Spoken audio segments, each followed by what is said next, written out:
अस्सलाम वालेकुम नाज़रीन, मैं हूँ हिलाल नजमी और आप देख रहे हैं नाउ न्यूज़ नेटवर्क। इस वक्त हम मौजूद हैं कराची के इलाके गुलिस्तान जौहर में। फ्लैटों का शहर है ये, लाखों लोगों की बड़ी तादाद इस इलाके में मुकीम है। यहाँ हमने एक सबसे बड़ा मसला ये देखा है कि जो पुरानी इमारतें हैं, जो पुराने प्रोजेक्ट्स हैं, वो बड़े खस्ता हाली का शिकार हैं। और क्यों, उसकी सबसे बड़ी वजह ये है कि यहाँ पे शायद बिल्डर्स ने नाकिस मटीरियल यूज़ किया, जिसकी वजह से पूरी इमारत में सीपेज बहुत ज़्यादा देखी गई है और दीवारें जो है बहुत खस्ता हाली का शिकार हैं। यहाँ पे हमने लोगों से इस मामले पर बात करने की कोशिश की, लेकिन थोड़े से खौफजदा हैं। वो कहते हैं कहीं ऐसा ना हो कि चीफ जस्टिस साहब इस बात पे भी आज खुद नोटिस लेकर और इन इमारतों को गिराने की का हुक्म दे दें।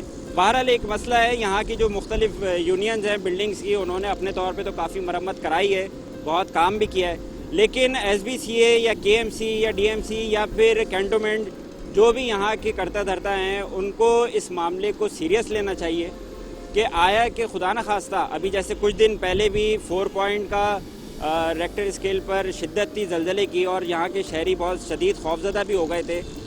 खुदा न खास्ता कोई ज़्यादा शिद्दत का अगर ज़लज़ला आता है, जैसे कि हमने पढ़ा भी है, सुना भी है, देखा भी है कि फॉल्ट लाइन पर है गुलिस्तान जौहर, तो अगर खुदा न खास्ता कोई इस तरह का सानिया होता है तो बहुत से लोग मुतासिर हो सकते हैं। तो जिसको पहले से उस शहरियों में आगाही के लिए कोई ना कोई कैंपेन चलानी चाहिए, कोई ना कोई मुहिम चलानी चाहिए।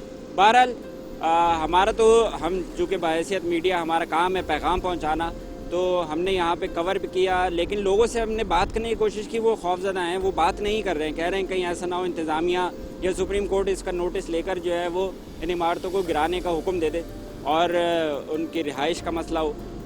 तो अब इसके लिए ज़रूरी है इंतज़ामिया को कोई ना कोई बहरहाल इक़दाम करना होगा। कैमरामैन मोहम्मद शुजात के साथ हिलाल नजमी, नाउ न्यूज़, कराची।